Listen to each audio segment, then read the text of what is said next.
할렐루야, 감사합니다. 목요 성경 공부, 오늘은 에베소서 마지막 장 6장을 우리가 공부를 하겠습니다. 에베소서뿐만 아니라 사도 바울의 이 서신서들은 굉장히 중요한 성경에서 위치를 차지하고 있습니다. 바울이 13권의 서신서를 이제 기록을 했는데, 신구약을 걸쳐서 가장 영향력을 많이 끼치고 있는 사람 가운데 한 사람이죠, 그죠?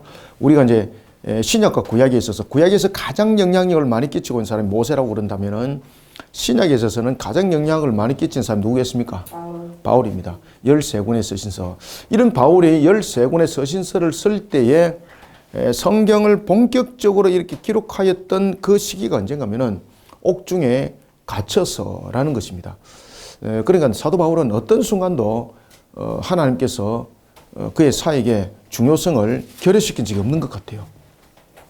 심지어 돌로 맞아 죽은 것 같은 그 순간도 하나님께서는 일로 시키고 말이죠. 그죠?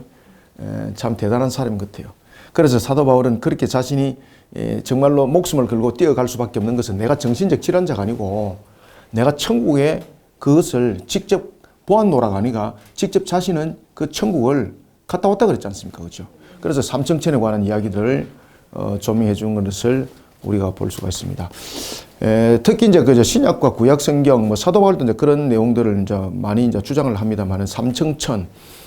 특히 이제 예수님께서 십자가에서 부활하셨잖아요. 제가 한번 창세기 때 가르쳐 드렸죠, 그죠? 공부할 때. 그리고 이제 출애굽기 때 가르쳐 드리는 겁니다. 삼위. 특히 이제 신구약 성경에서 보면은 삼위에 대한 부분들을 굉장히 강조를 하고, 예수님의 부활도 3일 만에 부활이잖아요. 왜 3일 만에 부활일까? 궁금하지 않습니까? 그래서 그 부분들도 제가 성경 공부 때 다 말씀을 드렸는데, 이 3일이라는 것은 뭔가 하면은 하나님에 대한 관점을 가지고 있어요. 3일이라는 부분들에 대해서, 부활의 3일이라는 것은 이제 무엇을 말하고 있는가 하면은, 예수님께서 십자가에서 죽으시고 난데 3일 만에 부활하시잖아요. 이거는 뭔가 하면은 하나님의 모든 진노, 하나님의 모든 진노를 다 담아낸 기간입니다. 이 3일. 그러면 3이라는 이 의미는 무엇을 가지고 있는가 하면은, 3이라는 의미가 무엇을 가지고 있다고 그랬습니까? 하나님 나라, 하나님 보좌, 이것을 3이라고 이야기를 하는 겁니다. 그래서 예수님께서 죽으시고 3일 만에 부활하신 것은 하나님의 모든 진노를 담아낸 기간, 그래서 3이 나오는 겁니다. 그래서 3은 하나님을 강조하는 겁니다. 하나님 나라, 하나님 보좌, 이런 부분들을 강조하는 것입니다. 사도 바울이 이런 부분에 대해서 아주 명확해요. 그래서 그는 하늘의 삼층천을 내가 경험했노라라고 말하고 있는 사도 바울. 자, 이런 사도 바울이 영적 부분에 굉장히 또 민감하죠, 그죠? 우리가 사도행전을 우리가 성령행전이라고도 말하지 않습니까? 누가가 기록했었던 그 사도행전을 성령행전이라고도 말하거든요. 성령의 역사, 복음을 전했을 때 나타났던 그런 효력.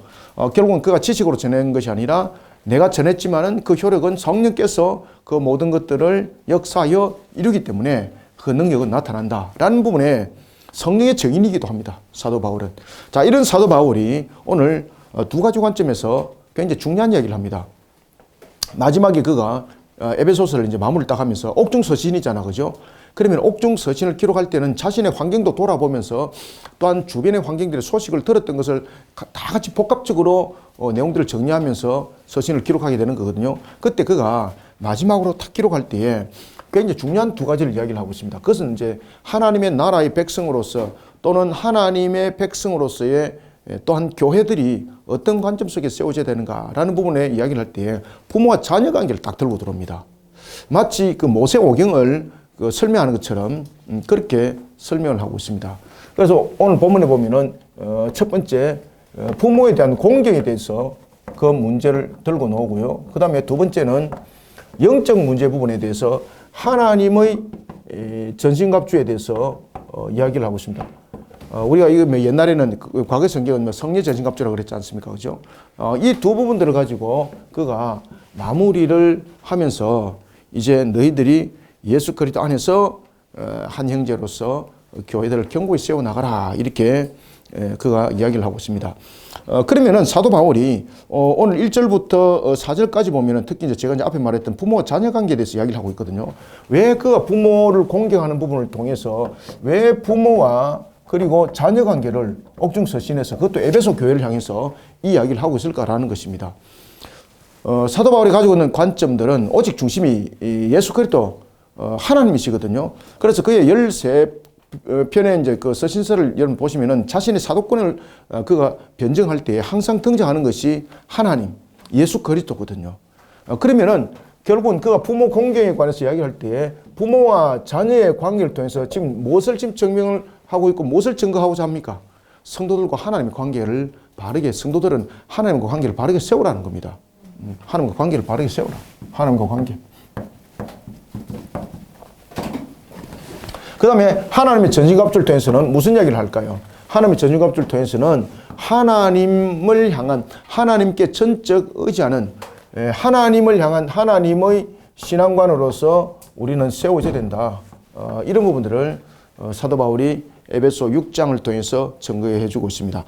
자, 이러한 사도 바울 영적 전투에 대해서 다시 한 번 더 그가 각인하는 중요한 내용들이 이 속에 또한 함께 등장합니다. 이런 가운데 그가 이제 마무리를 하면서 끝인사는 이렇게 하죠. 우리 주 예수 그리스도를 변함없이 사랑하는 모든 자에게 무엇이 있을지어다? 은혜가 있을지어다. 우리가 은혜 없이 되는 거 있습니까? 저와 여러분들은 은혜 없이 되는 것 아무것도 없습니다. 뭐 사람들은 나는 하나님의 은혜가 필요 없어요. 나는 내 능력으로, 나는 내 가지고 있는 재능으로 나는 충분히 살 수 있어요. 이런 그 터무니없는 착각 소리 하지 마시길 바랍니다. 자신이 가지고 있는 능력, 자신이 가지고 행하는 것들, 하나님의 은혜가 없이는 그거 효력 발생되지 않습니다. 아시겠습니까? 자신이 가지고 있는 효력, 자신이 가지고 있는 능력, 그 자신의 능력이 아닙니다. 우리는 인간이 타락함으로 인해서, 인간이 죄를 범함으로 인해서 우리는 모든 부분에서 무지, 무능, 타락이 그 속에 있습니다. 그 속에는 전적 무능력, 전적 무지, 아시겠습니까? 하나님에 대해서도 우리가 지식으로 하나님을 알 것 같죠? 천만에 여러분들요. 하나님이 일말의 일정 부분까지 펼쳐주지 않으면은 우리는 하나님에 대해서 일말도 알지 못해요. 뭐 인간이 뭐 과학이 그것을 증명해요. 천만에 만만에 제가 잘 쓰는 말 있잖아요. 천만에 만만에 콩떡 같은 소리 하지 마시길 바랍니다. 절대 검증되지 않습니다. 과학이라는 부분들도 하나님께서 우리에게 주시는 하나의 지혜와 지식이라는 부분들이 일정 부분 은혜를 베풀어 주셔서 우리에게 주어진 터가 있기 때문에 이것이 전부 다 가능한 겁니다. 그래서 나는 하나님의 은혜 필요 없어요. 이런 바보 같은 소리 하지 마시기 바랍니다. 나는 하나님의 은혜가 필요 없어요 라는 것은 나는 저주 가운데 곧 바로 지금 죽기를 원합니다. 이런 내용과 똑같은 겁니다. 왜냐하면 하나님의 일반적 은총이 없이는 우리는 이 땅에 살아갈 수 없습니다. 왜 그런가 하면 우리에게 호흡할 수 있는 기력, 모든 부분들, 내가 뭐 장수하는 것이 내가 조상들이 세포 조직이 좋아가지고 장수하는 것 같습니까? 하나님께서 은혜를 베푸심입니다. 내가 집이 몇 채다. 내가 열심히 노력해서 내가 이렇게 부자가 되었다. 자신의 노력의 결과인 줄 아십니까? 하나님이 열매를 안 맺으면 열매 없습니다. 자, 여러분들 광야에서 내가 열심히 땅을 일구었습니다. 그죠? 거기다 여러분 심었습니다. 그 속에서 무엇이 납니까? 나는 거 없습니다. 아무것도 안 납니다. 땀의 결과라는 것은 결국은 하나님께서 그 땀을 흘렸지만은 우리는 결과를 낼 수 있는 어떤 능력도 없습니다. 하나님께서 은혜를 안 베푸시면은 아무것도 없습니다. 그래서 사도 바울은 그것을 딱 인식을 시켜주는 거예요. 하나님의 은혜가 없이는 되는 거 있다 없다? 없습니다. 아시겠습니까? 그래서 항상 하나님의 은혜가 있을지어다. 모든 사람들에게 하나님의 은혜가 있을지어다. 이거는 굉장히 중요한 신앙의 고백입니다. 그래서 사도 바울이 이것을 마치 지나가는 인사의 한 내용처럼 사람들은 받아들이거든요. 여러분 그 사도 바울은 지금 그 이야기 하고 있지 않습니다. 우리는 어떤 경우도 하나님의 은혜를 우리는 하나님의 은혜 속에 놓여 있고 그리고 하나님의 은혜가 우리에게 끼쳐졌기 때문에 지금 우리들은 있어요. 사도 바울 지금 옥에 갇혔잖아요. 지금 서신을 기록하지 않습니까? 하나님의 은혜가 임했기 때문에 지금 서신을 기록할 수 있는 거예요. 내가 너무 억울해요. 내가 복음을 전하다 내가 갇혔는데 내 죄진 것 없어. 이게 아닙니다. 하나님께서는 그가 복음을 전하다가 옥에 갇히게 한 것은 옥에 머물게 한 거예요. 왜? 다른 일들을 시킴이죠. 그래서 하나님께서 또한 은혜를 베푸심이 그 속에 다양한 방법 속에서 나타남이죠. 자, 이와 같은 에베소서는 이러한 하나님의 관점에 대해서 마무리까지 확실하게 조명을 해주고 있는 것을 볼 수가 있습니다. 자, 그러면 6장 1절을 한번 보면서 내용을 전개해 나가도록 하겠습니다. 잠깐만요. 제가 이거 그냥 진행하겠습니다. 타임을 제가 돌려가지고. 자, 1절 봅시다. 자녀들아 주 안에서 너희 부모에게 순종하라. 이것이 옳으니라. 자, 자녀들아 주 안에서 부모에게 순종하는 것을 어디 안에서? 주 안에서. 그렇죠. 자, 이게 이제 주 안에서 라는 것은 우리가 이제 그 부모에 대한 순종도 주 안에서라는 것입니다. 그러면은 지금 사도 바울이 강조하고 있는 것은 무엇입니까? 부모와 자녀 관계인데 하나님의 관계가 지금 강조되고 있습니다. 주 안에서, 주 안에서. 자, 여러분들 우리가 십계명을 주실 때에 하나님께서 인간에게 주신 첫 번째 계명이 무엇입니까? 인간 사회 관계 속에서.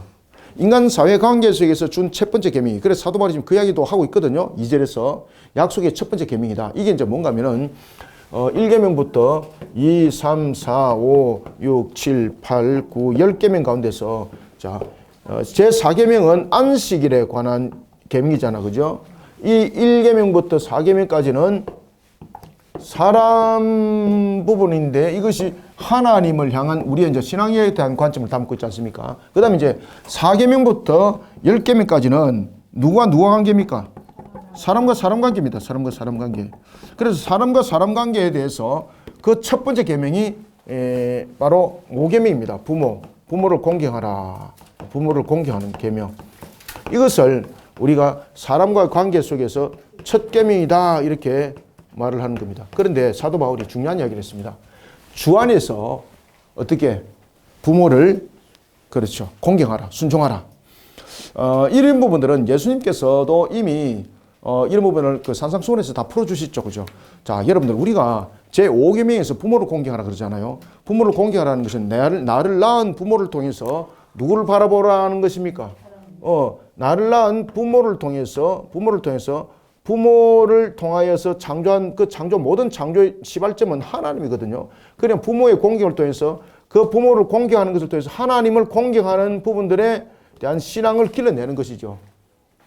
그러면은 이제 부모를 공경하는 부분에 대해서 가장 중요한 것, 어떤 것이 부모를 공경하는 것인가? 나를 낳은 부모가 어떤 부분에서 순종을 할 때에 그러면은 예수를 믿는 것을 너희들은 부인하여라 라고 말합니다. 그러면은 부모를 공경하는 입장에서 순종하라 그랬잖아요. 그 순종하면은 그 부모의 말에 순종하면은 복음을 던져버리고 우리는 복음을 회피하고 복음을 부인하고 이런 부분이 되어야 된다는 이야기잖아요. 그러면 이것은 어떤 의미가 되는가? 정말로 부모를 공경한 것이 되는가라는 것입니다. 아니라는 겁니다. 우리가 부모를 공경하는 것은 뭔가 하면은 신앙 안에서 부모가 불신자였다. 예를 들면 부모가 불신자였다면은 부모가 너가 오늘부터 예수 믿는 것을 거부했으면 좋겠다. 그게 나의 최고의 선물로 내가 여길게 라고 말할 때는 어떻게 되겠습니까? 그 부분들, 노멘도 중요하지만 그 부모에게 그 부모를 위하여서 기도하고 그 부모에게 복음을 전할 수 있는 것이 바로 공경하는 겁니다. 아시겠습니까? 우리가 천국에 대한 구원에 대한 부분들이 가장 중요한 복음이잖아요. 그죠? 그것이 가장 중요하고 우리가 그것이 세상 속에서 제일 먼저 첫 번째로 여길 수 있는 계명이거든요. 그리고 우리가 생명을 온 우주를 주고도 살 수 없는 거잖아요. 따라서 부모를 공경하는데 부모를 순종하는데 어떻게 순종하라? 주 안에서. 그래서 이 주 안에라는 것은 항상 하나님과 관계적 측면에서의 이 모든 내용들을 전개해 나가라는 것입니다. 그래서 부모에게 순종하는 것도 어떻게 순종하라? 주 안에서. 이해되셨죠? 그죠? 주 안에서 순종하라. 이것이 옳으니라. 그래서 뭐 어떤 부분들은 나는 부모님께서 예수를 믿지 마라. 그래서 나는 그 말에 순종하겠습니다. 라는 사람이 있고 예수를 믿지 마라. 그래도 나는 예수님을 믿겠습니다. 이러면서 부모님과 대적해서 싸우는 것은 또 부모를 공개하는 입장이 아닙니다. 그럴 때 부모의 부분에서 순종한다는 것은 그 부모를 복음을 전하는 일에 또한 우리가 모든 일에 사도 바울도 그 이야기를 하거든요. 하나님의 전신갑주를 입으면서 모든 일들을 할 때 가장 중요한 것은 뭔가 기도하는 자가 되라 그럽니다. 기도하는 자가. 그래서 영적 문제를 굉장히 지금 중요하게 마지막에 이제 다루고 있습니다. 부모에 대한 부분들도 마찬가지입니다. 그런 부분들이 있을 때는 마찰과 논쟁이 아닙니다. 항상 기도하시고 그리고 하나님의 은혜를 구하는, 그래서 마지막에 은혜라는 부분들이 딱 등장하지 않습니까? 은혜를 구하는 자들이 되시길 바랍니다.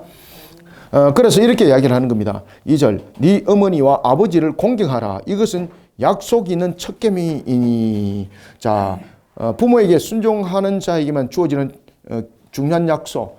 그래서 우리가 보면은 구약에도 보면은 그런 이야기 하지 않습니까? 부모를 공경하라. 그러면은 네 연수가 어떻게 되리라? 장수하리라. 그죠? 그러면 그 당시에 장수를 우리가 여든으로 봤잖아. 80. 그 당시의 평균 수명과 지금의 우리 평균 수명이 다릅니다. 그 당시에는 제가 이제 수입회 때도 그 이야기를 잠깐 드렸는데 그 당시에는 물론 이제 나이가 오래 많이 들어서 오래 사는 사람들도 많습니다. 근데 우리도 보면은 오래 사시는 분들 많잖아요. 근데 그 당시에는 왜 평균 수명이 짧은가 하면은 그 당시에는 이제 특히 우리가 이제 그 열왕기 부분들의 내용들을 보면은 그때 이제 평균 수명들이 40 또는 50 이렇게 됩니다. 왜냐면은 아이들이 낳으면서 많이 죽습니다. 됐습니까? 낳으면서 이제 장성하여서 10대 때도 많이 죽습니다. 질병에 의해서.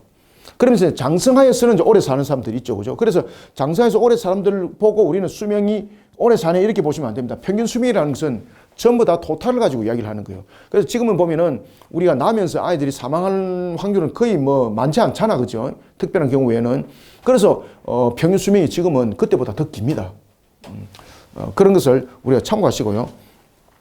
자, 그래서 이제 장수라는 부분들은 우리가 그 시대와 그 환경에 따라서 기준들은 다를 수 있습니다. 그렇지만 하나님께서 이제 장수라는 것은 이제 어떤 의미를 말하고 있는가 하면은 그렇게 하나님께서 축복을 하신다는 겁니다. 알겠습니까? 생명의 연한은 연장한다는 것은 우리의 어떤 온 우주를 주고도 생명의 연한은 연장할 수 없는 거잖아요. 그럴 때에 하나님께서 그의 부분들을 장수하리라라는 것들은 어떤 의미를 담고 있다고요? 뭐 80이면은 80, 뭐 네가 한 100살 정도 살게 해줄게 이것이 아닙니다. 가장 큰 축복, 가장 크게 하나님께서 축복하신다는 거죠. 생명의 연한이 는다는 것처럼 그런 부분들을 참고하시기 바랍니다. 그래서 3절에 보면은 이로써 네가 잘되고 땅에서 어떠하리라? 장수하리라. 그래서 우리가 장수한다는 것은 생명은 온 우주를 주고도 우리가 살 수 없는 거잖아. 그죠? 생명은. 장수한다는 것은 생명이 연장된다는 것을 이야기를 하고 있는데 이 장수를 통해서는 무엇을 말하고 있는가 하면은 하나님께서 그를 어떻게 크게 축복한다는 겁니다. 축복한다는 거죠. 이 장수가 80이 될 수도 있고 90이 될 수도 있고 100이 될 수도 있고 평균 수명일 50을 봤을 때에 또 60이 될 수도 있는 거잖아요. 여러분들 다윗이 몇 살 때 다윗이 죽었을까요? 자, 우리가 사울에 그리고 다윗 그리고 솔로몬 제가 장수 나왔기 때문에 이야기할게요. 자, 사울은 몇 살 때 죽는가 하면 길보아 전투에서 80에 죽습니다. 80세.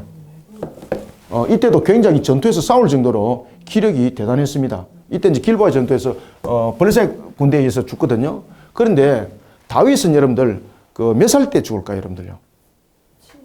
다윗이 30에 이제 왕으로 쓰임 받지 않습니까? 그러면서 그가 40년을 이스라엘 다스렸잖아요. 몇 살? 70세. 자, 여기서 우리가 이제 돈 보면은 부모를 공경하라. 그러면 너는 장수하리라. 80이라 우리가 이렇게 얘기하잖아요. 그러면은 다윗은 저준가? 자, 솔로몬 얼마까지 살았을까요? 솔로몬 60입니다. 60. 그래서 우리가 장수라는 것은 그 당시에 평균 수명이죠. 그죠? 50대 있을 때에 60을 살면 장수죠. 그죠? 그래서 저와 여러분들은 이 장수라는 부분을 통해서 나이를 가지고 계산하시면 안 돼요. 나이라는 개념을 벗어나서 무엇을 바라봐야 되는 겁니까? 하나님께서 크게 축복하신다는 거예요. 크게 축복하신다는 거죠. 아시겠습니까? 생명의 연수가 그만큼 일어난다는 것은 온 우주를 주고도 살 수 없는 거잖아요. 그래서 그렇게 축복한다는 거예요. 그 개념이 장수함이에요. 아시겠죠? 그죠? 그래서 장수인데, 그럼 장수면 나는 그럼 80까지 살 것인가? 지금 우리가 평균 수명이 지금 어느 정도 되죠? 80까지 가는? 무슨 평균 수명이 또 100세에 또. 80 넘었죠? 그죠? 그러니까 보십시오. 그래서 우리가 지금과 내용들이 많이 다르죠. 그죠? 그래서 우리는 이 장수라는 부분들은 하나님께서 생명은 어떤 것들로도 돈 주고 살 수 없는 것조차도 하나님께서 그렇게 연장시켜 주는 것처럼 크게 축복하신다는 거죠. 모든 부분에 대해서 생명까지 축복하시고 이런 은혜가 있다는 사실입니다. 그러면 이런 부분 속에서 세워지기까지는 어때야 되는가? 주 안에서 부모를 공경하는, 주 안에서 부모에게 순종하는, 그러니까 하나님과 관계적 측면을 잘 세워나가는 자들은 무엇을 해도 복된다는 겁니다. 하나님과 관계 속에 세워나가는 자는 무엇을 해도 하나님께서 복되게 한다는 겁니다. 따라서 여기서도 보면 부모를 공경하라, 네 아버지와 네 어머니를 공경하라, 이것은 약속의 첫 계명이다라는 것은 앞에도 말씀드렸던 것처럼 1계명부터 4계명까지는 사람과 하나님과 관계를 이야기를 하고 있다면 5계명부터 10계명은 사람과 사람 관계에서 부모 공경은 첫 번째 계명이에요. 왜 사람과 사람 관계 측면에서 부모의 계명을 첫 번째 계명으로 들고 나왔을까요? 예? 이것이 하나님과 연결되는 카테고리입니다. 이게 제일 중요한 겁니다. 제일 중요한 겁니다. 그래서 이것이 첫 계명이라고, 약속의 첫 계명이라고 이야기를 하는 겁니다. 이로써 네가 잘되고 땅에서 장수하리라. 또 아비들아 너희 자녀를 노입게 하지 말고 오직 주의 교훈과 훈계로 양육하라. 이게 사도 바울이 마치 10계명의 제5계명을 풀어놓은 것 같습니다. 굉장히 지금 이것을 중요한 내용들을 잘 이야기를 하고 있습니다. 이게 이제 뭔가 하면은, 그러면은 부모를 공경하는 것, 자녀들이 여러분들 보시면은, 자, 인간이 죄 속성 속에서 태어나잖아요. 그죠? 인간의 죄 속성 속에서 태어나기 때문에 못된 짓은 안 가르쳐도 어떻게 한다? 잘 하죠. 그죠? 탁월하죠. 그죠? 얼마나 탁월해. 그죠? 안 가르치는데 잘 속이고. 그러니까 마귀들이 보면은 그런 부분에 또 탁월하잖아요. 그런 이단들이 그런 부분에 누구보다 더 탁월함이죠. 그리고 다 그런 이유가 있습니다. 그 다음에 보면은 뭐 가르쳐주지도 안 했는데 보면은 욕심 부리고. 이게 전부 다 인간의 죄 속성 속에서 나타나는 거거든요. 그러면은 부모의 공경은 나면서부터 그런 속성 속에서는 발현이 안 된다는 이야기예요. 그러면은 부모를 공경하라.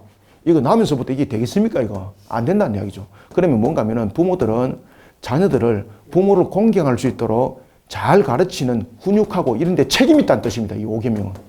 그 이야기를 지금 5절에서 4절에서 하는 겁니다. 또 아비들아 너희 자녀를 노엽게 하지 말고 오직 주의 교훈과 훈계로 어떻게 하라? 양육하라. 양육하라. 자녀들을 노엽게 하지 말고, 자녀를 노엽게 하지 말라는 것은 자녀들 열받게 하지 말고 이것이 아니죠. 그죠? 죄 속에서 그대로 두면 안 된다는 겁니다. 아시겠습니까? 그래서 그들을 하나님의 말씀으로, 하나님의 계명으로 잘 양육하는 것만이 우리 속에 바른 길이 나타나고 하나님을 향한 바른 신앙관들이 세워지고, 신앙은 그냥 세워지고 그냥 만들어지는 것이 아니라는 겁니다. 자, 이 속에서 사도 바울은 부모의 공경을 통하여서 교회 속에 교회와 성도들, 성도와 성도, 그 다음에 교회 속에서 질서의 확립, 이런 부분들을 1절부터 4절 통해서 함께 설명하고 있어요. 여러분들 아시겠습니까? 그래서 특히 이제 6장은 성도의, 제가 이제 그 결혼 때도 말씀드렸죠. 그죠? 전체적인 성도의 어떤 삶들, 성도의 이제 구체적인 각자의 생활들을 이야기를 하잖아요. 이런 부분에 대해서, 그러면 이것은 도덕적인 측면, 윤리적인 측면에서 신앙을 점검하고 가르치는 측면인가라고만 보시면 안 됩니다. 여기에서 가장 강조하고 있는 것은 지금 에베소 교회가 문제점을 지금 발생을 시키고 있는 거잖아요. 이 문제점을 발생을 시키고 있는 측면에서의 우리의 모든 생활 여건들도 이와 같이 하나님과 관계적 측면에서 바른 개념을 세우지 못하면 문제가 항상 생긴다는 겁니다. 가정도 마찬가지입니다. 따라서 우리의 신앙도 마찬가지고 교회 공동체 속에도 마찬가지입니다. 그래서 모든 부분들은 하나님과 관계를 바르게 세우는 부분에서 모든 것들은 이루어져라. 이것이 약속의 첫 계명이다. 잊지 마라. 그 다음에 이제 그 당시에 교회 속에 보면은 두 분류의 유행들이 있었습니다.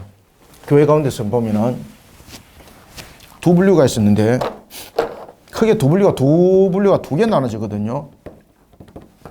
하나는 유대인들이 있었고 또 하나는 이방인들이 있었습니다. 그런데 이 가운데서도 보면은 또 분류가 나눠집니다. 어떻게 나눠지겠습니까? 주인된 자와 종된 자들이 교회 속에 있었습니다. 주인된 자들이 많았을까요? 종된 자들이 많았을까요? 종된 자들이 많습니다. 우리나라도 초기 이 기독교가 우리나라 들어섰을 때에 대부분 다 교인들은 누굽니까? 노비들, 그 다음에 백정들. 그래서 우리나라의 뭐 장로의 그 첫걸음은 백정으로부터 시작하잖아, 그죠? 아무것도 없습니다, 여러분들. 그 다음에 이제 또 보면은 교회 속에는 이런 주인과 종의 관계만 있는 것이 아니라 남녀의 어떤 관계가 있죠, 그죠? 남자가 많았을까요? 여자가 많았을까요? 여자가 많았습니다. 지금도 우리가 대한민국에 보면은 성도들의 기준이 남자가 많을까요? 여자가 많을까요? 여자가 많습니다. 그래서 남자보다는 여자가 많았고 주인보다는 종이 많았습니다. 아시겠습니까? 그리고 당시에는 이제 유대인들 사회 속에서는 유대인들이 많았지만은 이방인들이 있는 교회는 유대인들보다는 누가 많았을까요? 이방인들이 많았습니다. 이방인들이 많았습니다. 그러다 보니까 유대인들은 유대인들 관점 속에서 자신들의 기득권을 차지하려고 그러고 그러면서 기득권을 차지하려다 보니까 자신들이 가지고 있는 사상이 우선이 됐던 거죠. 그러면서 교회 속에서 애변주의가 만들어지기 시작했습니다. 아시겠습니까? 이런 구조들을 잘 분석하셔야 됩니다. 에베소 교회도 동일했습니다. 당시에 이제 종들과 상전들이 문제가 생겼습니다. 어떤 문제가 생겼는가 하면은 동일한 집에서 이제 예배를 드릴 때에 교회 속에서는 형제여라고 하지만은 이제는 본집에 돌아가면은 주인과 상전이잖아. 이 관계가 껄끄러운 거예요, 이게. 그러면 실제로 문제들이 터지기 시작했습니다. 우리나라에도 보면은 초기 기독교 이 문제들 터졌습니다. 왜냐하면은 우리나라의 초기에 기독교의 장로는 여러분 잘 아시는 것처럼 종 백정들이 장로가 됐잖아요. 그죠?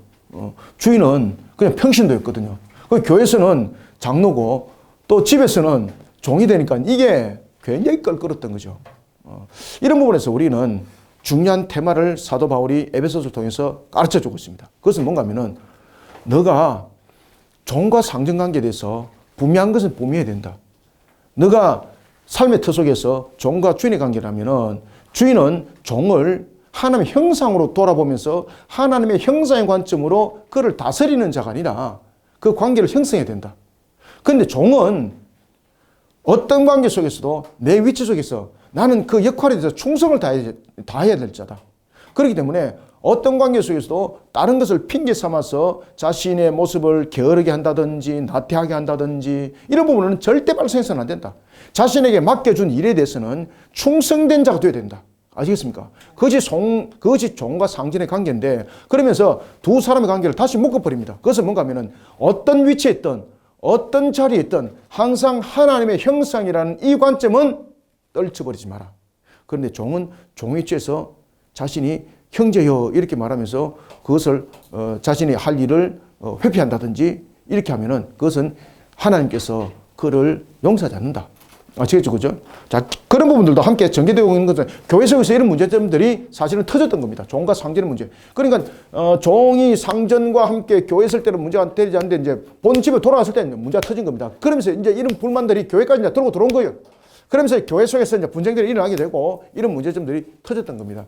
그리고 이제 특히 이제 이런 문제점들 속에 또 한 대표적인 것은 뭔가 하면은 초기 교회 때는 코이노니아가 있었거든요. 코이노니아. 나눔이잖아요. 그죠? 서로 이제 자신들이 있는 것을 같이 가져와서 같이 공유를 하는 겁니다. 같이 나누는 건. 특히 이제 이게 성찬예식에서 이 코이노니아가 있었습니다. 그래서 당시에 성찬예식에는 우리처럼 이렇게 약식에 떡을 떼는 것이 아니라 배불리 먹었습니다. 배불리. 그런데 자, 성찬예식에 제일 먼저 오게 되면은 주인이 먼저 올까요? 종이 먼저 올까요? 주인이 먼저죠. 왜? 종은 일을 마무리해야 되잖아요. 그러니까 주인들이 먼저 와서 다 따가 먹어버린 거예요. 그러니까 종들이 와서 오니까 먹을 것이 없는 거예요. 그래 열받아갖고 교회에서 분쟁이 일어나고 싸웠던 거예요, 여러분들. 그래가지고 나중에 이 성찬 예식이 나중에 먹고 배불리 먹는 예식에서 나중에 약식 예배로 좀 더 바뀝니다. 이게. 이런 문제점들이 교회 속에서 사실 일어났던 겁니다. 그러니까 사도 바울이 그 이야기를 딱 이야기를 하는 겁니다. 지금 교회 속의 질서를 바르게 세워라. 자, 5절 봅시다. 종들아 두려워하고 떨며 성실한 마음으로. 이제 왜 성실한 마음으로라는 것인지 이제 알겠죠, 그죠? 그러니까 형제여 이러면서 이제 집에 가고 이런 부분도 악용한다는 거죠, 악용. 나태해지고 말이지. 핑계 삼고. 그것은 하나님으로부터 속된 말로 말하면은 하나님 이름 망령될 일 걷는 것과 여러분들 유사합니다. 그 내용들은. 그러니까 하나님으로부터 어떻게 좋은 소리 듣겠습니까? 하나님을 오히려 경노하게 만드는 부분들이 되는 거죠. 그래서 여러분들이요, 우리가 예수 믿는 사람들은 여러분들이 속해 있는 직장, 여러분들이 속해 있는 어디든지 참 열심히 하셔야 됩니다. 저는 시간 땅 되면 나가요. 뭐 칼같이 저는 퇴근해요. 여러분들, 우리는 시간을 지키는 것도 굉장히 중요한데 더 중요한 것은 함께 하는 것이 참 중요합니다. 딱 칼퇴근하지 마시고 혹시나 내가 더 할 것은 없나요? 이런 마음들을 가지고 있어야 돼요. 여러분들 아시겠습니까? 이런 마음 자세들 가지고 있어야 돼요. 종들아 두려워하고 떨며 성실한 마음으로 육체의 상전에게 순종하기를 누구에 하듯하라. 그래서 그리스도께 하듯하라. 그리스도께. 이게 이제 왜 이렇게 이야기해 놓은지 이제 아시겠죠, 그죠? 네. 그 당시에 그런 문제점들이 교회 속에서 터졌습니다. 이게 상전에게 순종하기를 그리스도께 하듯하라. 눈가림만 하면 안 된다, 이거. 눈가림. 누가 보고 있다? 하나님 다 보고 있다, 이거. 그래, 눈가림만 하면 안 된다는 것은 뭔가 하면 하나님이 그 값을 반드시 너에게 묻는다는 뜻입니다, 이거.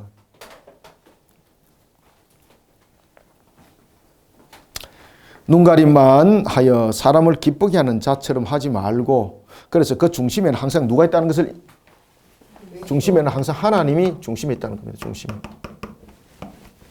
항상 하나님 중심에 있다. 그리고 항상 하나님을 중심에 세우라.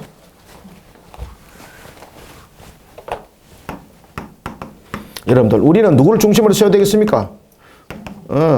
하나님을 중심에 세워야 됩니다.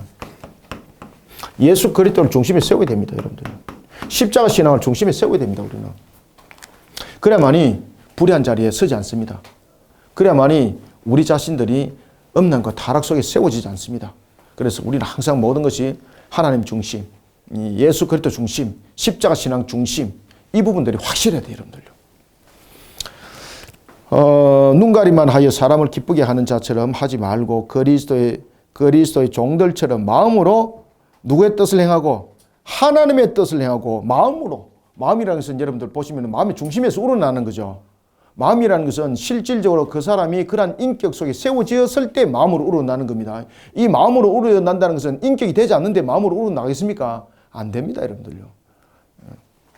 마음으로 하나님의 뜻을 행하고, 그래서 하나님은 이미 그 사람의 중심에 있다는 겁니다. 그러니까 우리가 예수 그리스도를 믿는 믿음 속에 세워진 자는 이미 하나님이 우리 중심 속에 있거든요.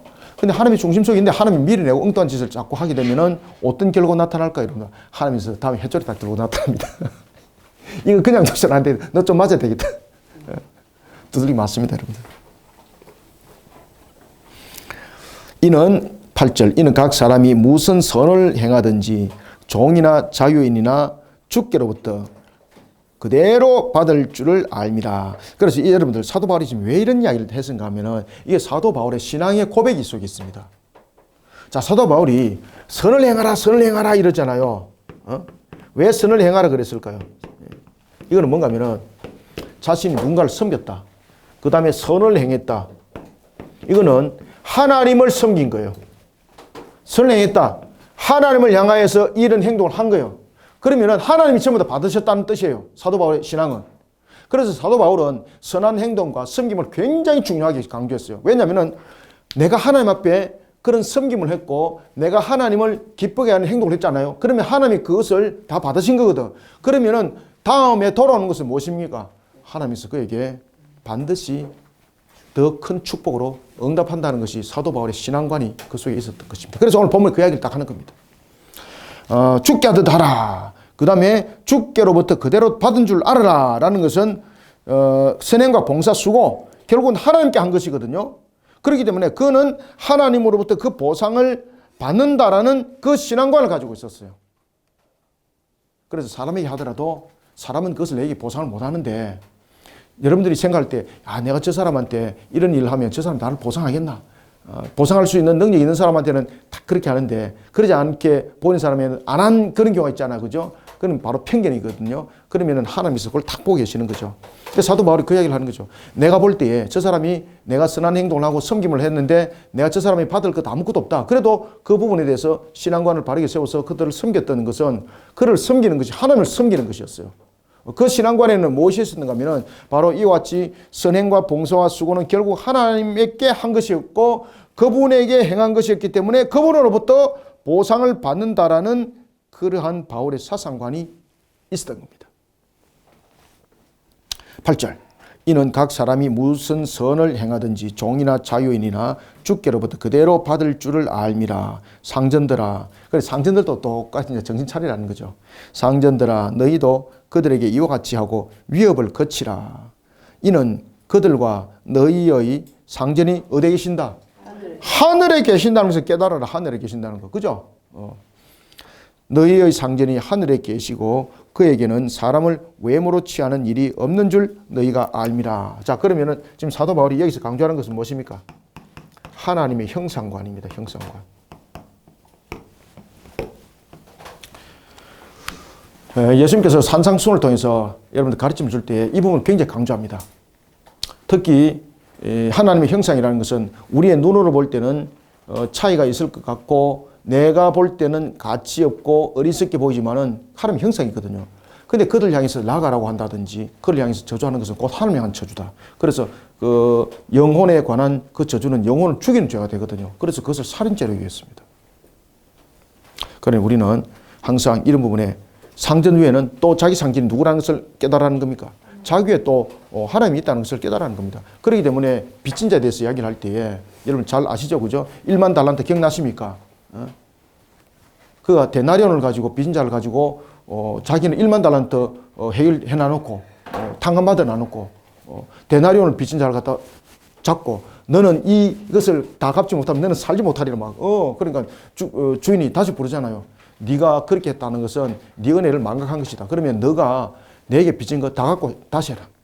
그죠? 그래서 항상 우리는 생각해야 될 것은 뭔가 하면은 내가 다스리는 위치에 있을지라도 그것은 나의 어떤 환경이 주어진 것은 하나님의 은혜 가운데 주어진 것이지 그것은 나의 어떤 전적인 어떤 나의 능력 속에서 나의 아웃라인, 나의 어떤 하나의 형틀 속에 있는 나의 주권이 있는 장소가 아닙니다. 그 진실된 주권은 누구에게 있습니까? 하나님께 있습니다. 하나님께. 그래서 여러분들이 사업을 할 때도 그 주권은 하나님, 주권자는 하나님이에요. 그러니까 항상 하나님한테 결제를 하셔야 돼요. 그래서 어떤 결정을 할 때도 도장 찍을 때도 하나님 이것을 찍을까요 말까요? 이 또 샤머니즘처럼 하지 말고 무슨 재단 하나 떡받치 놔놓고 더 올려놔놓고 할까요 말까요? 이거 우상숭배자죠. 그죠? 그거는 어떤 관으로 보라는 겁니까? 신앙의 관점으로 보라는 이야기입니다. 아시겠습니까? 하나님이 주권자적 관점에서 그 사업체의 사장이 되고 진정한 회장이 된다는 것은 뭔가 하면은 자기가 마지막에 결제할 때에 하나님의 관점으로서 신앙의 관점으로서 그것을 다시 한번 더 돌아보고 되새겨보고 그런 관점 속에서 모든 부분들을 행위라는 그런 신앙의 관계적 측면을 지금 계속해서 제가 이야기를 하고 있는 겁니다. 사도 바울이 지금 그 이야기를 하고 있는 거예요. 9절 다시 한번 읽고 진행합시다. 상전들아 너희도 그들에게 이와 같이 하고 위협을 거치라. 이는 그들과 너희의 상전이 하늘에 계시고 그에게는 사람을 외모로 취하는 일이 없는 줄 너희가 알미라. 끝으로 너희는 주 안에서와 계속해서 강조점이 무엇입니까? 6장 1절 주 안에서죠. 그 다음에 또 새롭게 이제 전한 시점에서 또 어떻게 이야기하고 있습니까? 주 안에서. 그죠? 끝으로 너희가 주 안에서와 그의 힘의 능력으로 강건하여지고 자, 주 안에서 그의 힘으로 강건해지라는 거죠. 그러니까 우리의 능력으로 어떤 대상을 이길 수 있는 것은 사실은 없습니다, 여러분들. 그래서 우리가 주 안에라는 것은 강조점이 무엇입니까? 하나님의 은혜입니다. 하나님의 은혜. 하나님의 은혜가 없이는 여러분들 가능한 것 아무것도 없습니다. 마귀의 관계를 능히 대적하기 위하여 하나님의 전신갑주를 입히라. 자, 여기서 이제 끝으로라고 이렇게 말하면서 그가 끝으로 지금 굉장히 중요한 얘기를 하는데 뭔가 하면은 끝으로 내가 너희들에게 하나의 경고를 하겠는데 영적 전투 속에 우리는 항상 놓여 있다는 것을 잊지 말라는 겁니다. 이런 영적 부분에 대해서 사도 바울이 굉장히 민감했던 사도 중에서 아주 대표적인 사도입니다. 성령에 관해서 가장 많은 이야기를 하고 있는 것이 사도 바울이거든요. 사도 바울은 어떤 전체적인 자신들이 배워왔던 형태로 보면은 이렇게 영적 문제를 많이 다룰 수 있는 그러한 그 과정의 교육을 그는 받지 않았었습니다. 이런 부분들을 그가 이제 강조할 수밖에 없었던 것은 가장 큰 사건이 어디서 일어났습니까? 다메섹에서 일어났죠. 그리고 그가 갔던 곳이 아라비아 광야죠. 아라비아 광야 속에서 주님으로부터 실질적으로 가르침을 받았던 이 사건, 영으로 가르침을 받았거든요. 그런 이 성령의 문제를 그는 결코 회피할 수 없는 거예요, 이게. 자, 이런 부분에서 그는 또한 영적 전투 부분을 강조를 하고 있습니다. 우리가 살아나감에 있어서 우리의 환경들 속에서 분명히 너희들이 인식을 해야 될 것이 있는데 그것은 바로 영의 세계를 절대 무시하지 마라. 그리고 그 속에 우리의 구원에 이르는 길을 회방하는 세력이 있는데 그것이 바로 마귀의 세력이라는 것을 반드시 너희들이 기억하라. 자, 그러면은 이 마귀의 세력이 우리 함께 놓여있는 세상 속에 우리 지금 살아가고 있습니다. 그러면 마귀는 우리보다도 탁월할까요? 우리보다 능력이 없을까요? 탁월할 정도가 아니고 우리는 잽이 안 됩니다. 잽이 안 됩니다, 여러분들요. 아담도 쏘았잖아요. 잽이 안 됩니다, 여러분들요. 근데 우리는 이제 인간이 죄를 범하면서 전적 타락 속에 빠져버렸지 않습니까? 더욱더 상대가 안 됩니다. 그러면은 대결 상대가 안 되잖아요. 그러면 우리는 마귀의 종로로 하는 이 부분들로 끝나는 겁니다. 그러면은 하나님께서 우리에게 약속하셨던 그 창세기 3장 15절의 약속의 말씀 안 이루어집니다. 그런데 놀라운 것은 하나님께서 이것을 어떻게 이루어가는가를 잘 보라는 겁니다. 그래서 그것이 성령의 일하심, 성령의 능력, 이 부분들을 사도 바울이 강조를 하고 있습니다. 그러면 우리는 구원받은 자로서, 그럼 이제는 예수 그리스도를 믿음 속에서 우리가 구원을 받았습니다. 그러면 구원을 받은 상태 속에서 우리는 어떻게 해야 되는가라는 겁니다. 구원을 받은 것으로 우리는 끝난 것이 아니라 우리는 여정 속에 지금 살아가고 있지 않습니까? 이 구원에 우리는 여러 가지 서정 속에서 우리는 살아가고 있는데 이것을 우리가 성화라고 그러잖아요. 주님께서 오셔서 마지막을 마무리할 때에 이것이 종결이 되는 것이거든요. 그렇지만 이런 성화 과정 속에서는 무엇이 있는가 하면은 공중의 권세자가 지금 다스리고 있는 그 세계 속에 우리는 살아가고 있다는 겁니다. 마귀가 에덴 동산에서 아담을 죄에 빠뜨리면서 그 권세를 그가 쥐게 되었거든요. 그래서 하나님께서 그것을 허용을 했던 겁니다. 허용한 것은 그가 능력이 뛰어나기 때문에 허용한 것이 아니라 아담의 죄가 그 관연하였던 그 죄를 돌이키기 위해서는 이 마귀를 통해서 또한 그 도구를 통해서 하나님은 우리의 구원에 이르게 하겠다는 거죠. 그래서 마귀에게 허용한 것은 잠정적 허용이죠. 그죠? 잠정적 허용하기로 하나님께서 작정하신 거예요. 그 상태 속에서 마귀가 공중의 권세자가 된 겁니다. 자, 여기서 공중의 권세자가 됐다는 것은 이 공중은 영적 세계죠. 영적 문제.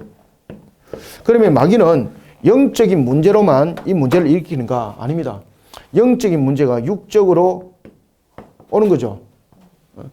따라서 마귀가 우리를 공격할 때에 영적 문제 속에서 우리를 공격할 뿐만 아니라 모든 환경을 통해서 공격하죠. 그죠? 그럴 때에 이 영적 문제를 통해서 한 육체를 차지하게 되고 그러면서 하나의 대상들을 만들어가고 그리고 우리를 공격하게 되는 건데 그러면 우리는 이러한 속에 완전히 그냥 노출된 상태가 되잖아요. 아무 능력이 없잖아요. 그죠? 우리는 인간의 죄를 범하면서 전적 무지, 전적 타락 속에 빠져있는 우리가 그를 방어해서 이길 수 있는 능력이 아무것도 없어요. 그래서 사도 바울이 딱 그 이야기를 하는 겁니다. 이런 영적 세계 속에서 우리는 이미 타락한 영적 속에 그리고 또한 공중의 권세자가 마귀가 쥐고 있는 그 세계 속에 우리는 지금 노출되어 있는 상태 속에 살아가고 있다. 만약에 이 속에서 우리의 근본들을 바르게 세우지 못하면은 우리는 껍데기는 교회라고 말하지만은 교회는 교회의 역할로 온전히 못하고 이거는 마치 마귀의 밥상과 같은 그런 교회 모습들을 가질 수밖에 없다. 그러면은 성도는 구원받은 성도는 구원의 서정 속에 우리는 성화 과정 속에서 주님께서 다시 오실 그날까지 우리는 이 땅에 두어진 자들이 되는데 그러면 이런 잠정적 허용적 작정 속에 있는 마귀의 권세, 공중의 권세자에게 우리는 그냥 짓밟히고만 있어야 되는가? 아니라는 거죠. 하나님께서 우리에게 무기를 줬다는 거죠. 어떤 무기를 줬는가? 중요한 무기 6가지를 줬다는 거죠. 6가지 무기. 자, 6가지 무기. 이것을 무엇이라 말하는 겁니까? 이것을 하나님의 전신갑주라고 말하는 거예요. 갑주는 전쟁을 치를 때 입는 옷이죠. 갑주를 입는 이유는 무엇입니까? 창과 칼을 피할 수 있는 옷이죠. 그러면은 전신갑주는 어떻게 입어야 되는가? 6가지로 입어야 된다는 거예요. 6가지로.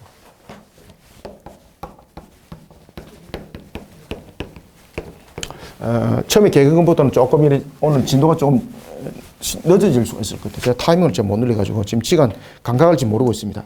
가는 데까지 가겠습니다. 자, 그러면은 하나님이 전신갑주를 입으라 그랬는데 전신갑주를 입으라는 것은 무장하라는 뜻이거든요. 무장하라. 자, 무장하라는 것은 자, 그걸 좀 잘 쓰겠습니다. 자, 무장하라는 것은 명령형인데 지금 명령형을 쓰고 있습니다. 명령형을 쓰고 있는데 무장하라는 것은 우리의 결단이 있어야 된다는 겁니다. 이게 무장은 그냥 안 된다는 겁니다. 그래서 무장하라고 명령을 하고 있고 그리고 무장하라는 이 명령 속에서는 우리의 신앙의 의적 결단들이 반드시 수행이 돼야 되는데 6가지 속에서 반드시 너희들은 이와 같은 전신갑주를 입는 일에 대해서 신앙의 경주를 놓치지 말라는 겁니다. 첫 번째, 제일 먼저 출발합니다. 무엇을 입으라? 진리. 맞습니다. 진리가 무너지면 끝이죠. 그죠? 진리를 무엇으로 삼아라? 허리띠로 삼아라. 진리를. 진리를 허리띠로 삼아라. 그래서 진리의 허리띠, 진리인데 이것을 허리띠로 삼아라. 자, 여러분들 허리띠는 옷을 동이 매는 거거든요. 자, 여러분 전투 나간다든지 어디 나갈 때 팔랑개비처럼 옷을 갖다 입고 그 전쟁 나가겠습니까? 걸려가지고 넘어지고 여기서 허리띠라는 것은 중요한 기능을 하고 있습니다. 다시 말하면 진리로 자신의 중심을 세우고 진리로서 준비하고 진리로서 싸움을 나갈 만한 그 위치 속에서 동에 매라는 겁니다. 진리로 동에 매는 그 순간 하나님의 말씀으로 단단히 묶어 나가는 그 순간 마귀의 세력이 아무리 거짓을 유도하더라도 그 속에 흔들리지 않는다는 겁니다. 그래서 여기서 진리로 허리띠를 매라는 것은 진리는 어디 속에서 놉니까? 다른 데서 안 놓죠? 다른 것 갖고 진리는 만들어내는 것은 전부 다 헛것이죠. 그죠? 그래서 진리로 허리띠를 매라는 것은 그 중심에 말씀이 중심에 세워져야 된다는 겁니다. 자, 하나님의 말씀으로.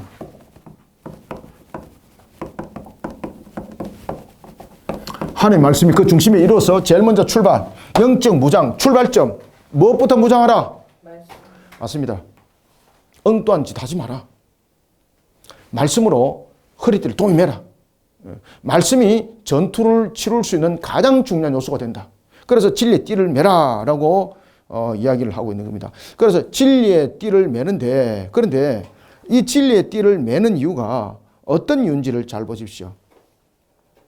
자, 10절부터 다시 한번 읽읍시다. 끝으로 너희가 주 안에서 그 힘의 능력으로 강건하여지고 마귀의 관계를 능히 대적하기 위하여 하나님의 전신갑주를 입어라. 12절 우리의 씨름은 혈과 육을 상대하는 것이 아니요. 여기서 혈과 육이라는 것은 인간의 죄성이 아니고 이 말 그대로 말하면은 우리의 씨름은 혈과 육을 상대로 하는 것이 아니라는 것은 말 그대로 이것은 인간의 약함, 인간의 악함 이런 부분들을 전부 다 함께 담고 있는 겁니다. 아시겠죠? 우리의 씨름은 혈과 육을 상대하는 것이 아니라는 것은 어떤 부분이든 간에 우리가 어떤 인간의 어떤 연약성을 가지고 우리의 모습들은 그 마귀의 권세를 가지고 이길 수 없다는 겁니다. 혈과 육을 상대하는 것이 아니요 통치자들과 권세들과 이 어둠의 세상 주관자들과 하늘에 있는 악의 영들을 상대함이라. 그래서 우리의 씨름은 혈과 육을 상대하는 것이 아니라는 것은 우리의 상대는 무슨 연약한 인간들을 대상으로 하는 이런 씨름이 아니라는 겁니다. 우리의 씨름은 씨름이라는 것은 뭐 이렇게 같이 엉켜서 뒤엉켜서 대결을 하는 거지 않습니까? 이런 부분들은 말 그대로 어둠의 세상의 주관자, 하늘에 있는 악한 영들을 지금 상대하는 것이다. 지금 악한 영들을 상대하는 부분에 대해서 너희들은 지금 어떻게 되는가? 우리가 눈으로 볼 때 혈과 육을 가지고 있는 인간과 인간 대결로서 말한다면 우리가 그들보다도 육신이 단련되어 있고 강해지면 이길 수 있는 대상이잖아요. 그런데 그렇게 생각하면 안 된다는 겁니다. 우리가 지금 대결할 상대는 우리가 눈에 보이는 그런 연약성을 가지고 있는 인간 대 인간의 지금 상대가 아니라는 겁니다. 결국은 우리가 영적 전투 속에 강력함이 있는데 그 영적 전투의 강력함은 어떤 부분들로도 우리가 이길 수 없는 그런 부분들의 존재라는 것을 잊지 말라는 겁니다. 그러면 그 존재를 이기기 위해서는 어떻게 되는가? 하나님의 전신갑주를 입혀야 된다는 겁니다. 자, 12절 다시 봅시다. 우리의 씨름은 혈과 육을 상대하는 것이 아니요. 혈과 육을 상대한다는 것은 무엇이죠? 이게 이제 인간의 죄 본성에 대해서 우리는 상대한다 이것이 아닙니다. 여기서 혈과 육을 상대라는 것은 혈과 육이라는 것은 자신이 우리가 지금 대결하고 있는 상대가 약한 다시 말하면은 연약성을 가지고 있는 인간과 인간대 지금 대결 구도가 아니라는 이야기입니다. 혈과 육을 상대하는 것이 아니요 통치자들과 권세자들과 이 어둠의 세상 주관자들과 하늘에는 악의 영들을 상대함이라. 악의 영들, 타락한 천사들이죠, 그죠? 그들을 상대함이라. 그러므로 13절 하나님의 전신갑주를 취하라. 이는 악한 날에 여기서 이제 악한 날이라는 것은 왜 이제 악한 날이 등장했을까요, 여러분들요? 이게 악한 날이라는 것은 마귀가 자신의 때를 지금 알고 있다는 겁니다. 특히 마귀가 자신이 때가 있을 때에 예수님께서 지금 재림하시잖아요. 예수님께서 지금 재림하시면은 자신의 때는 지금 끝난다는 걸 알고 있죠. 그런데 예수님께서 재림하실 때 이 재림은 어떤 속에 있는가 하면은 하나님의 구원의 백성의 그 수가 찼을 때라는 것을 마귀가 안다 모른다. 확실히 알고 있습니다. 그래서 여기서 말하는 악한 날이라는 것은 뭔가 하면은 지금 마귀가 볼 때에 지금 영적 존재잖아요. 확실히 알고 있거든요. 자기가 확정적인 것은 알지 못하지만은 우리보다는 이 개념들이 굉장히 빠르잖아요. 계산도 더 빠르고. 볼 때에 이거 주님의 재림 날짜가 속히 됐다는 거죠. 그때 그가 어떻게 하는가 하면 더욱더 악하게 교회를 막 직접적으로 박해를 하고 막 공격을 가하고 상상을 초월한 일들을 벌린다는 거죠. 왜 그런가 하면 그렇게 해야만이 주님의 재림을 막을 수 있는 방법이 그 속에 있다는 거죠. 택한 백성들을 더 이상 복음 속에 못 들어오게 만들고, 그런가 하면 또한 하나님의 구원의 백성들을 마치 관로밖에 있는 것처럼 밀어내버리고, 이런 속에서 교회와 성도들은 집중적 상상을 초월하는 공격들, 고난의 시간을 맞이하게 된다는 겁니다. 이 악한 날이 올 것이다. 그래, 이 악한 날도 또 피할 수 있는 것이 무엇입니까? 하나님께서 그러면은 너희들은 마귀의 능력 속에 이길 수 없는 것이기 때문에 할 수 없어. 너희들은 알아서 해. 이것이 아닙니다. 그 또한 피할 길을 하나님께서 주신다는 겁니다. 그 주시는 것이 무엇입니까? 하나님의 전신갑주라는 거예요. 이 6가지 무기를 줬다는 거예요. 그래서 이 6가지 무기를 너희들은 반드시 입으라는 거예요. 반드시 입으라. 악한 날. 이제 악한 날이 무엇인가 아시겠죠? 마지막 심판의 때를 알아차린 마귀가 우는 사자처럼 대소동을 일으키고 성도들을 삼키고, 그리고 그들을 내적으로 외적으로 실질적으로 공격을 가한다는 이야기입니다. 그것을 악한 날이라고 말하는 겁니다. 악한 날에 너희가 능히 대적하고, 그러니까 그럼 이런 악한 날을 우리가 어떻게 대적하고 어떻게 이길 수 있는가? 하나님의 전신갑주 입어야 된다. 악한 날에 너희가 능히 대적하고 모든 일을 행한 후에 서기 위함이라. 그런즉 14절 서서 진리로 허리띠를 띠고 의의 호심경을 붙이라. 그죠? 제일 먼저 해야 될 일은 진리의 말씀, 하나님의 말씀의 중심을 딱 세워라. 안 그러면은 반드시 흔들린다. 그래서 진리의 허리띠를 맨다는 것은 하나님의 말씀인 우리의 주신 바른 말씀, 성경 말씀입니다. 성경 외에 다른 것 아닙니다. 여기서 이제 하나님의 말씀이라는 것은 성경에 대한 내용을 이야기를 하고 있는 겁니다.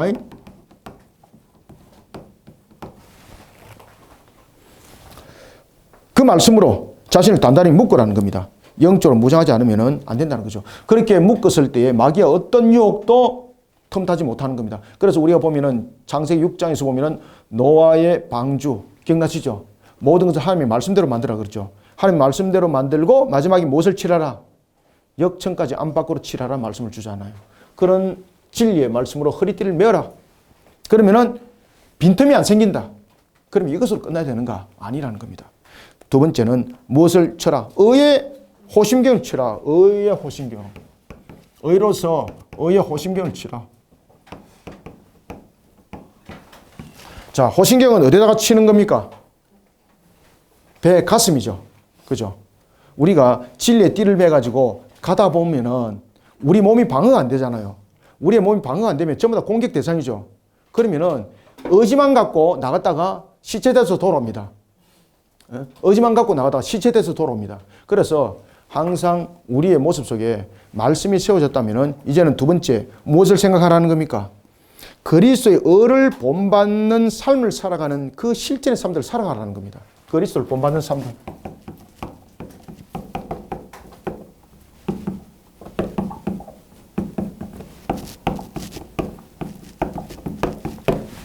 그래서 의의 호심경 속에서는 우리가 의라는 것은 무엇입니까? 불의와 반대되는 거죠. 그러니 우리 속에 마음속에 있는 탐심, 탐욕, 그죠? 그런가 하면은 불의, 이런 부분들을 십자가 신앙으로 전부 다 바르게 걸러내야 되는 거예요. 그래서 우리가 의의 호심경과 가장 긴밀하게 가지고 있는 것이 무엇입니까? 십자가 신앙입니다. 십자가 신앙. 자, 이 속에 대표되는 것이 또 무엇이죠? 회개신앙입니다. 회개신앙. 그렇게 의의 호심경을 치시길 바랍니다. 의의 호심경을 치가지고 여기에 뭐 액세서리 크게 갖다 붙이고 혹시나 여러분들 십자가 집에 크게 새기가지고 그것이 나를 지킬 것이다 착각하지 마시길 바랍니다. 신앙이 안 되는데 그게 무슨 십자가가 자기를 지켜요. 그거 우상 숭배지, 샤머니즘이지. 아시겠죠? 반드시 의의 호심경을 치시길 바랍니다. 의의 호심경을 친다는 것은 그리스도를 본받는 우리의 모습들이에요. 그러니까 이 불의와 반대되는 것이 의죠.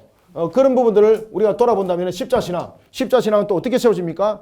회개신앙으로서 우리의 모습들이 세워진다는 것을 여러분들이 반드시 아시길 바랍니다. 그래서 우리가 악의 원흉들이 우리를 공격하지 못하도록 무력화시켜야 됩니다. 그것이 방어예요. 무력화시키는 것. 마귀가 우리의 심령을 뚫고 들어오잖아요. 마귀가 우리 마음에 의욕을 주지 않았습니까? 우리 마음에 탐욕심을 주지 않습니까? 정욕심을 주지 않습니까? 그래서 의의 호심경을 치라는 거예요. 의의 호심경을. 그 다음에는 이제 세 번째, 또 어떻게 되는가? 우리가 이제 삶을 살아갈 때에 또한 여러 가지 부분에 또한 과정들이 있습니다. 자, 봅시다. 의의 오심경을 붙이고 15절 평안의 복음이 준비한 것으로 신을 신고. 자, 신을 신는데 이 신이 무슨 신입니까? 복음의 신을 신으라는 거예요. 복음의 신. 다른 신을 신는. 자, 신은 어떤 기능입니까? 보호 기능입니다. 보호 기능. 자, 여러분들 길을 걸을 때에 돌밭이 있습니다. 길을 걸을 때에 짐벌이 있습니다. 물이 있습니다. 결국은 내 몸에 직접적 그 해함이 있고 여러 가지 환경들 통해서 내가 저촉받게 만들고 이런 환경들이 있지 않습니까? 특히 이제 돌밭 같은 경우 그냥 가게 되면은 여러분들 돌밭이 아름다워요. 나에게는 이것이 지압이에요. 이렇게 놉니까? 그 돌밭이 자신의 다리를 칼같이 잘라버리잖아. 그죠? 그러면은 나중에 생명에도 위협을 가할 수 있는 것이죠. 그래서 복음의 신이라는 것은 뭔가 하면 영적 전투화를 신으라는 겁니다. 영적 전투화. 무슨 전투화? 자, 영적으로 지금 싸움을 하고 있는데 영적 전투화를 안 신으면은 싸움이 된다 안 된다? 자, 여러분들 군인들이 운동화를 신습니까? 아니면 워카를 신습니까? 왜 워카를 신죠? 이게 다용도 기능입니다. 워카는요, 짐벌, 물에서도, 비가 왔을 때도, 그 다음에 돌밭을 갔을 때도 이게 모든 환경 속에서 이 구두가, 워카가 환경을 이길 수 있는 신이 되기 때문에 그래서 군인들에게 의무적으로 워카를 주는 겁니다. 여러분 아시겠습니까? 그래서 영적 전투 속에서 영적 전투화를 실현하는 영적 전투화, 영적 전투 신방. 영적 전투는 복음이라는 거죠. 그래서 나를 복음으로 입혀야 된다는 겁니다. 복음 속에는 무엇이 있습니까? 주 예수 그리스도를 믿으라 그러면 내와 내 집에 구원을 받으리라 뿐만 아니라 주님께서 다시 오신다는 그 사실, 그리고 우리에게 새하늘과 새 땅이라는 그 열려지는 우리에게 천국이 있다는 이 사실, 이것이 전부 다 복음 속에 있죠. 이런 복음의 전투화를 실현하는 거예요. 복음의 전투화. 그래야만이 실족하지 않습니다. 그래야만이 견고하게 서서 싸울 수가 있습니다. 내가 복음에 대해서 알지 못하는데 주님께서 다시 오신다는 그 부분에서 우리가 영적 전투화도 안 씻고 내가 가가지고 싸움을 했습니다. 그 부질없는 싸움입니다. 부질없는 싸움. 그래서 어떤 신을 신으라? 복음의 신을 신으라. 사도 바울 참 대단한 사도예요. 15절 평안의 복음이 준비한 것으로 신을 신고, 그 다음에 16절에 자, 이 속에서 계속해서 이제 또 하나는 중요한 방패인데, 모든 것 위에, 지금까지 준비한 것 위에 또 무엇을 더하라? 믿음을 더하라. 믿음이 결국 승리하는 거죠. 그래서 모든 것 위에 사도 바울이 딱 주장했습니다. 딱 강조했습니다. 모든 것 위에입니다. 진리, 의의 오심경, 복음 위에 믿음을 채워라. 믿음이 무엇이 되어야 된다? 방패가 되어야 된다. 방패. 모든 것 위에 믿음을 세워라. 모든 것 위에 믿음을 세워라. 공격을 하기 전에 먼저 자신이 상대의 공격으로부터 방어할 수 있는 무기가 있어야 됩니다. 사탄을 넘어뜨리기 위해서는 어떻게 됩니까? 그 마음속에 의심과 공포가 없어야 되겠죠. 그래서 확신, 믿음을 가져라. 습관적으로 여러분 사람이 죄를 범할 수도 있는 거죠. 마귀는 그 속에서 또 틈을 분명히 열고 들어올 것입니다. 그런데 우리 속에 중요한 것은 그러한 믿음을 가지라. 그런 믿음의 확신은, 믿음의 방패는 항상 우리 속에 무엇을 가지고 있는가 하면 항상 계속해서 누가 교제를 해라? 항상 하나님과 교제하시길 바랍니다.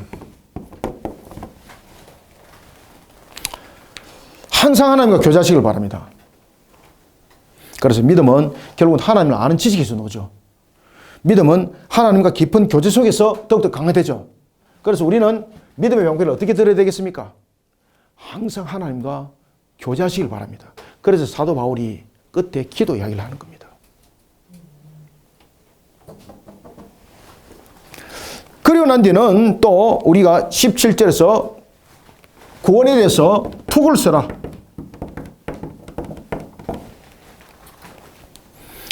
다른 거 다 해놔놓고 구원에 대해서 확신이 없다. 그러면은 잠수 타는 겁니다. 실컷 다 만들어 놔놓고 잠수하면 되는 겁니다. 그것도 구멍 빠진 잠수함. 구멍 빠진 잠수함은 결국은 물에 수상돼서 다 죽어버리죠. 그래서 구원의 투구. 구원의 투구는 무엇입니까? 머리에 투구를 쓰라는 거죠. 가장 중요한 것. 머리가 날아가면은 산다 죽는다. 죽습니다.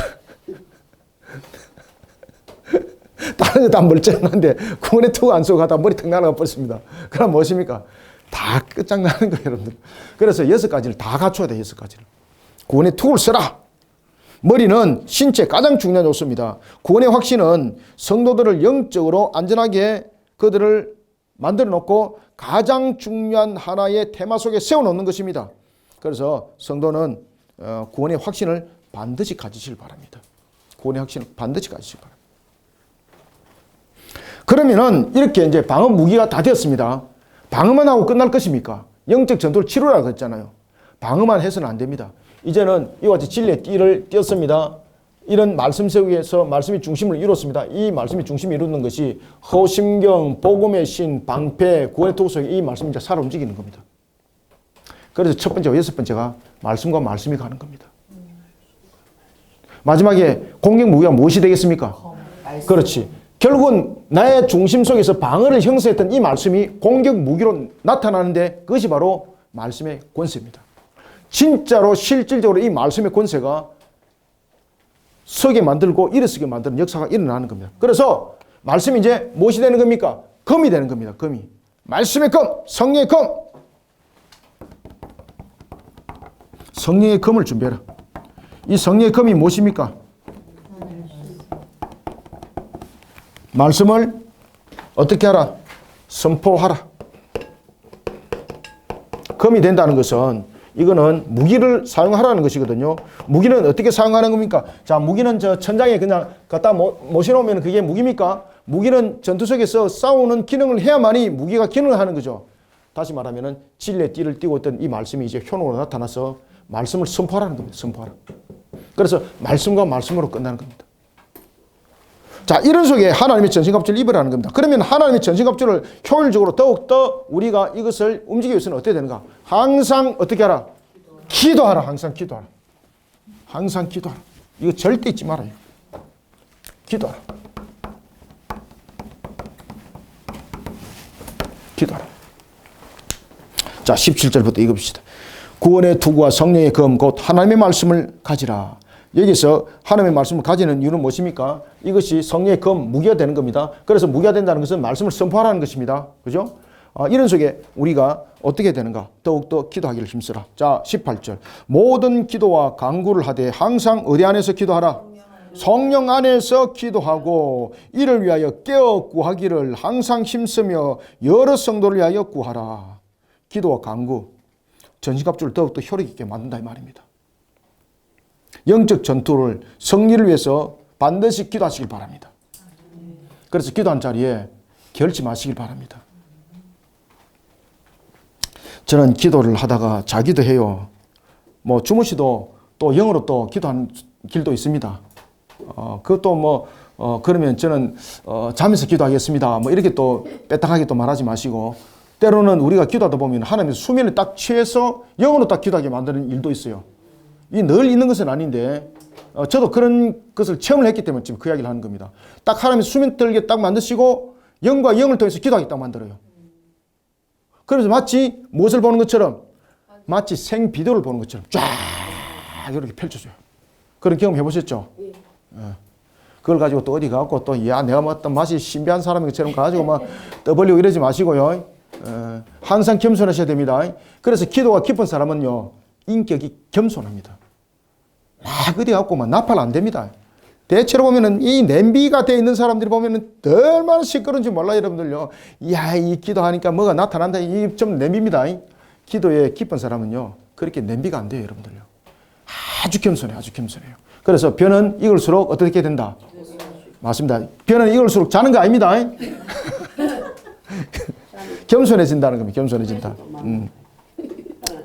자, 19절 봅시다. 또 나를 위하여 구할 것은 내게 말씀을 주사. 그러니까 자기를 위해서도 기도하라는 거예요. 형제들을 위해서도 기도하고 누굴 위해서? 나를 위해서 기도하라는 거예요. 나를 위해서 기도할 때는 어떻게 기도하라는 겁니까? 자, 이거 잘 보십시오. 19절 들어가세요. 자, 함께 읽습니다. 시작. 또 나를 위하여 구할 것은 내게 말씀을 주사 나로 입을 열어 복음의 비밀을 어떻게 담대히 알리게 하옵소서 할 것이니 이렇게 기도하라. 아멘. 그래서 성령의 검은 무엇이다? 말씀의 선포입니다. 말씀의 선포. 말씀의 선포. 믿음을 주시는 주체도 하나님이시오. 말씀을 주시는 주체도 하나님이시오. 이것을 선포할 수 있는 능력도 주신 것도 하나님이시오. 그 하나님께 전적으로 의지해라. 이를 위해서 20절 이 일을 위하여 내가 쇠사슬에 매인 사신이 된 것은 여기서 쇠사슬에 매였다는 것은 현재 자신이 지금 옥중에 있다는 이야기죠. 그리고 사신이라는 것은 지금 말씀의 정인으로서의 지금 사신을 말하고 있는 겁니다. 죽은 시체 아닙니다. 이거 여기서 사신이라는 것은 하나님 말씀의 정인이에요. 여기서 사신은 말씀의 정인이에요. 말씀의 정인.